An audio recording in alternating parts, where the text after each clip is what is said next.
follow through? Things that follow through the action like cloth, hair, tails on animals, when they are reacting to the overall bouncing, movement, flop ears, antennas and so on. Successive breaking of joints. This is where one section leads the next and so on. This is really the heart of overlapping action as we understand it. Drag. When a force is initiated, it tends to start in one place and the rest of the object will drag behind. Lead and follow. This is really a different name of successive braking and is best displayed with the whip principle.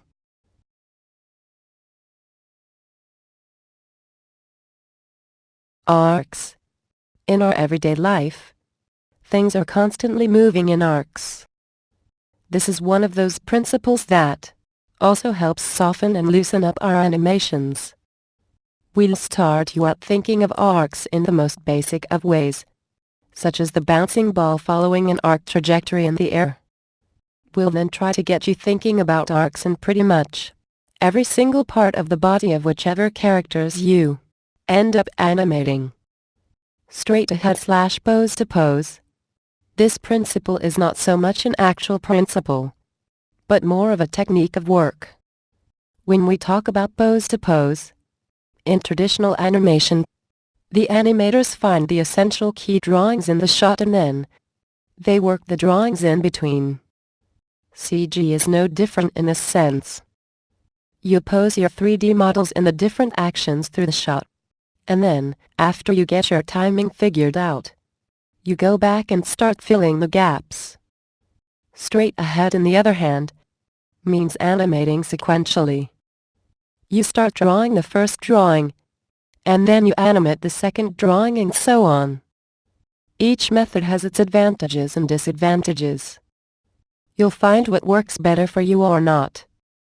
Some people like to use both, where they pose to pose some parts and straight ahead other parts of the body. In the end, all the animator is trying to do is to bring his or her ideas put on paper or on the computer. How you get there is part of your own learning process.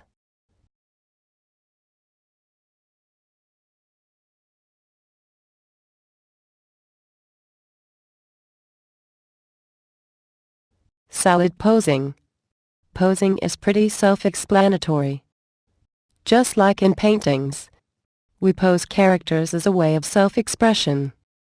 The character poses in different ways to communicate a feeling, a mood or a state of mind. This principle perfectly applies to hand-drawn, stop-motion and computer animation, since we are basically posing a character regardless of the medium. We make use of the different parts of the body to communicate something.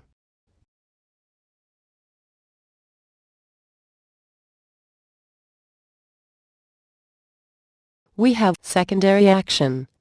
In animation or real life, we have characters doing main actions. These are the actions that from a story point of view moves the story forward. At the same time, there may be secondary actions going that do not interfere with what the main actions of the character are.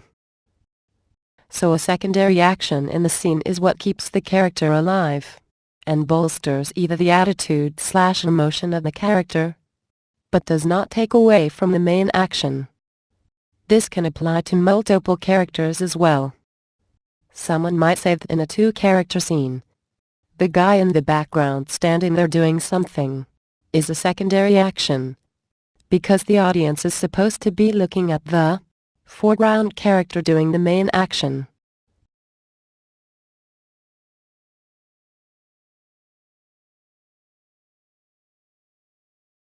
Staging. Staging deals more with how the shot is designed from a compositional point of view. It's all about the presentation of the idea you are trying to present, and knowing how to direct the viewer's eye, so that the audience knows exactly where to look at. This principle has one clear objective: clarity. The viewer should not be confused when they see something for the first time. We'll be breaking this down in different levels, and we'll cover topics such as film theory, and language through composition and design.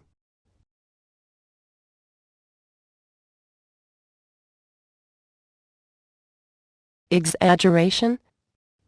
Exaggeration is pushing an action more than the usual, so that it has more effect and impact. This is something that the early Disney films and definitely the Warner Brothers/Tex Avery cartoons started doing early on in their films. In many ways, this principle is what makes animation such a unique medium. Because the exaggeration principle takes a realistic movement and pushes it greatly, almost making it from another dimension. The principle becomes one of those principles that apply to animated films a lot more than to visual effects films to some extent. Where the story and the character allow for it. Push your actions for better readability.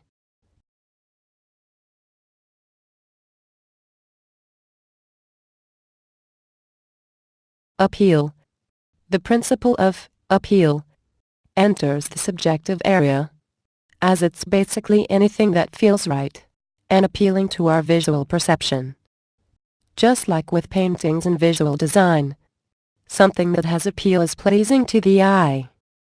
Appeal applies in many different ways, from the pose of a character, to a particular kind of motion, to a design of a shot, etc.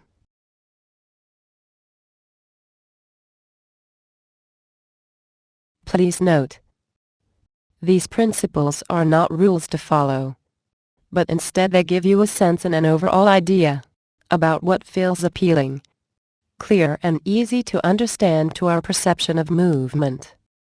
Although this is a large topic and will be repeated many times throughout your schooling, we felt it was important to get you introduced to these principles as early as possible so you could begin to start understanding movement and animation at its basic level. All lectures will expand from these principles in one way or another.